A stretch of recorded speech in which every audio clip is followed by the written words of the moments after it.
மாணவர்களுக்கு அன்பான வணக்கம். நாங்கள் இன்றைய பாடப்பரப்பிலே தரம் 10 3ஆம் தவணைக்குரிய பாட அலகுகளில் ஒன்றாக இருக்கின்ற குகப்படலம் என்கின்ற பகுதியை பற்றி பார்க்க இருக்கின்றோம். குகப்படலத்தில் எமது பாடப்பரப்பில் உள்ளடக்கப்பட்டுள்ள 8 பாடல்களுள் நாங்கள் இப்போது 2வது பாடலை பார்க்க இருக்கின்றோம். இந்த பாடல் பரதன் குகனுக்கு கோசலையை அறிமுகம் செய்து வைக்கின்ற பாடலாகும். கோசலை இந்த கம்பராமாயணத்திலே மிகவும் முக்கியமான ஒரு பாத்திரம். அவளுடைய குணப்பண்பு என்பது உயர்ந்த பண்பு. அந்த உயர்ந்த குணப்பண்பை கம்பர் இந்த பாடலிலே எவ்வளவு தூரம் எவ்வளவு அழகாக வெளிப்படுத்தி இருக்கிறார் என்பதை நாங்கள் பார்த்து கொள்ள முடியும். இந்த பாடல் எவ்வாறு தொடங்குகின்றது என்று சொன்னால், கம்பர் பார்க்கின்றார், அந்த நாவாயிலே கோசலை எல்லோராலையும் வணங்கப்படுகின்ற விதமாக நிற்கின்றாள். அவ்வாறு நிற்கின்ற அந்த கோசலையை தானும் அவளை வணங்குகின்றான். வணங்கிய பின்னர்தான் அந்த கோசலை யார் என்று பரதனிடத்திலே கேட்கின்றான். பாடல் இப்படித்தான் தொடங்குகின்றது.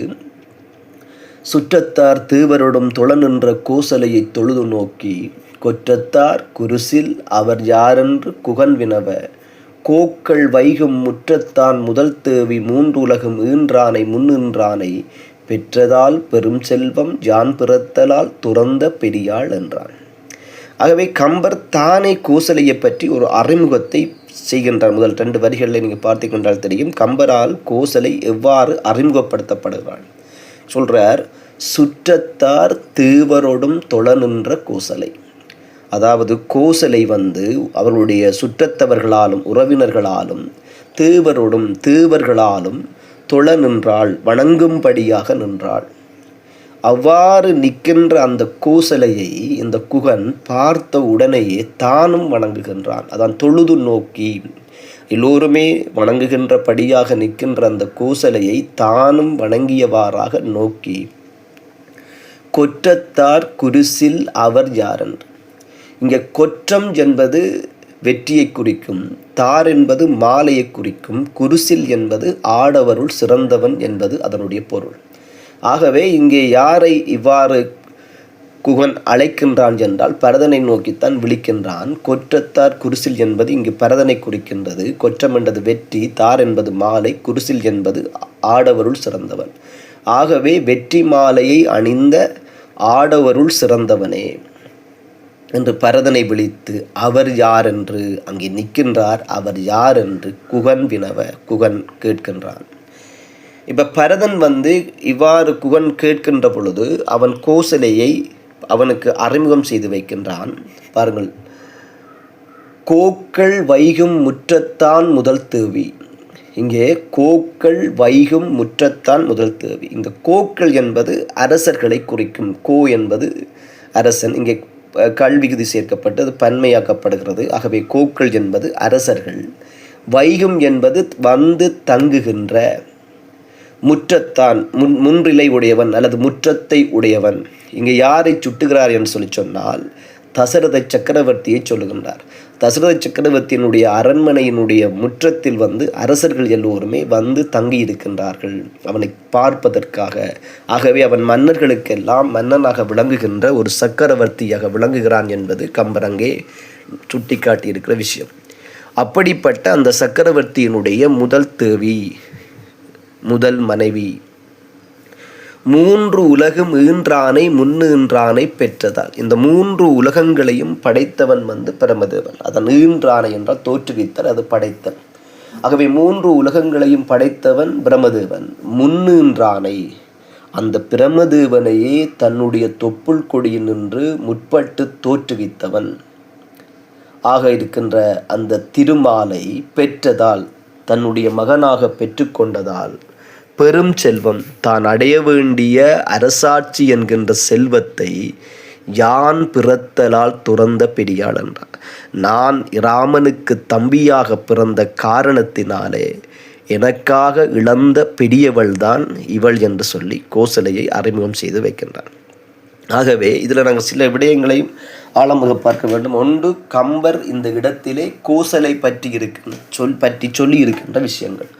அது கோசலையினுடைய சிறப்புகள் என்று சொல்லி நாங்கள் அதை பொதுவாக பார்க்கலாம். இங்கே 4 சிறப்புகளை வந்து அதில் கம்பர் எடுத்து காட்டியிருக்கிறார். ஒன்று, சுற்றத்தார் தேவரோடும் தொழ நின்ற. கம்பரை சொல்லுகின்றார், இந்த கோசலை சுற்றத்தவர்களாலும் தேவர்களாலும் தொழுதற்குரிய சிறப்பினை உடையவளாக விளங்கினாள் என்று சொல்லுகின்றார். அடுத்தது, பரதன் அறிமுகம் செய்து வைக்கின்ற பொழுது, ஒன்று, அரசர்கள் வந்து தங்குகின்ற முற்றத்தை உடைய தசரத சக்கரவர்த்தியினுடைய முதல் மனைவி என்று அறிமுகம் செய்து வைக்கிறார். இரண்டாவது, 3 உலகு மீன்றானை முன்னீன்றானை பெற்றாள். அதாவது 3 உலகங்களையும் படைத்தவன் பிரம்மதேவன். அந்த பிரம்மதேவனையே முற்பட்டு தன்னுடைய உந்திக்கமலத்தில் இருந்து, அதாவது தொப்புள் கொடியில் இருந்து தோற்றுவித்தவன் திருமால். ஆகவே திருமாலையே தன்னுடைய மகனாக பெற்றவள் என்று சொல்லி கோசலையை சிறப்பிக்கின்றாள். அடுத்தது, கோசலையினுடைய குணப்பண்பு கருதி அவனை சிறப்பாக சொல்கிறார். எப்படி என்று சொல்லி சொன்னால், அதாவது பரதன் ராமனுக்கு தம்பியாக பிறந்த காரணத்தினால தான் அடைய வேண்டிய அரசாட்சி செல்வத்தை இழந்தவள் என்று அவளுடைய குணப்பண்பை உயர்வுபடுத்தி சொல்லுகின்றார். இந்த 4மே வந்து கோசலையினுடைய சிறப்புகளை எடுத்து காட்டுகின்ற பகுதிகள். ஒன்று, தேவர்களாலும் உறவினர்களாலும் வணங்கப்படுகின்ற சிறப்பினை உடையவள். இரண்டாவது, அரசர்கள் வந்து தங்குகின்ற முற்றத்தை உடைய தசரத சக்கரவர்த்தியினுடைய முதல் மனைவி. மூன்றாவது, 3 உலகங்களையும் படைத்தவன் பிரம்மதேவன். அந்த பிரம்மதேவனையே முற்பட்டு தன்னுடைய தொப்புள் கொடியில் நின்று தோற்றுவித்தவன் திருமால். அந்த திருமாலையே தன்னுடைய மகனாக பெற்றவள். நான்காவது, பரதனாகிய நான் அவன் ராமனுக்கு தம்பியாக பிறந்ததினால தான் அடைய வேண்டியதாகிய அரசாட்சி செல்வத்தை இழந்த பெரியாள் என்று சொல்லி இந்த கோசலையினுடைய சிறப்புகளை இங்கு எடுத்து காட்டப்பட்டிருக்கிறது. இப்போ இதில் இன்னொரு விஷயம் இருக்குது எங்களுக்கு என்னென்னு சொல்லி சொன்னால், இதில் கேள்வி எங்களுக்கு எக்ஸாம் சார்ந்து பரீட்சை சார்ந்து உங்களுக்கு வர வேண்டிய கேள்வி வந்து, எவ்வாறு பரதன் குகனுக்கு கோசலையை அறிமுகம் செய்து வைக்கின்றான் என்று கேட்டால், அதில் நாங்கள் சொல்ல வேண்டியது கோக்கள் வைகும் முற்றத்தான் முதலாவது. அடுத்து, 3 உலகு மீன்றானை முன்னீன்றானை பெற்றதால் பெருஞ்செல்வம் யான் பிறத்தலால் துறந்த பெரியாள். அதாவது 3 உலகங்களையும் படைத்த பிரம்மதேவனையே தன்னுடைய தொப்புள் கொடியில் நின்று தோற்றுவித்த திருமாலை மகனாக பெற்றவள். அடுத்த 3வது விஷயம் வந்து, நான் ராமனுக்கு தம்பியாக பிறந்ததினாலே அரசாட்சி செல்வத்தை இழந்த பெரியாள் என்று சொல்லி அங்கே 3 விஷயம் சொல்லப்படும். இது அறிமுகம் செய்து வைக்கிற பகுதி.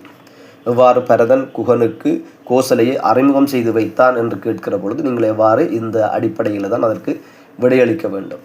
இதில் பரதனுடைய சிறப்பு எவ்வாறு சொல்லப்படுது என்று சொல்லி சொன்னால், கொற்றத்தார் குருசில். இங்கே அது பரதனை சுட்டுகின்ற ஒரு பதம்.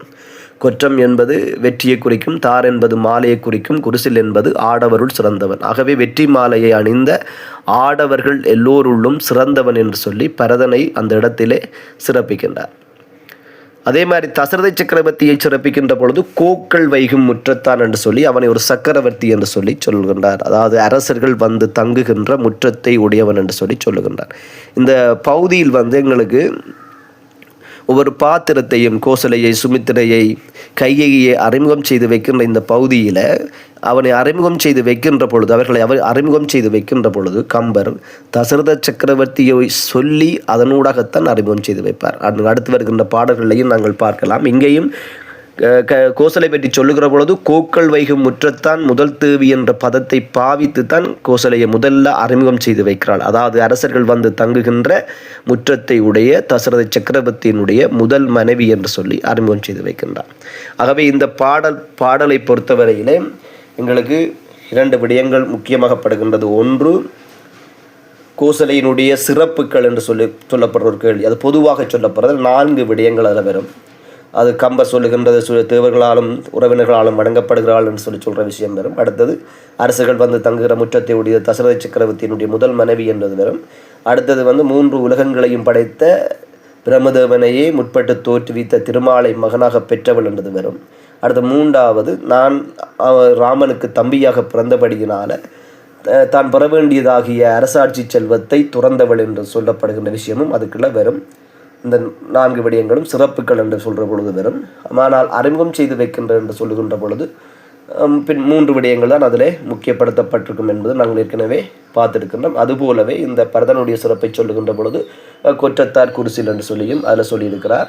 இவ்வாறாக இந்த பாடல் வந்து இந்த குகப்படலத்தில் கோசலையை பரதன் குகனுக்கு அறிமுகம் செய்து வைக்கின்றான் என்ற அடிப்படையிலே சிறப்புக்குரிய பகுதியாக இருக்கிறது. ஆகவே நாங்கள் இந்த பாடலில் 2வது பாடலில் கோசலையை அறிமுகம் செய்து வைக்கின்ற பகுதியை பார்த்திருக்கின்றோம்.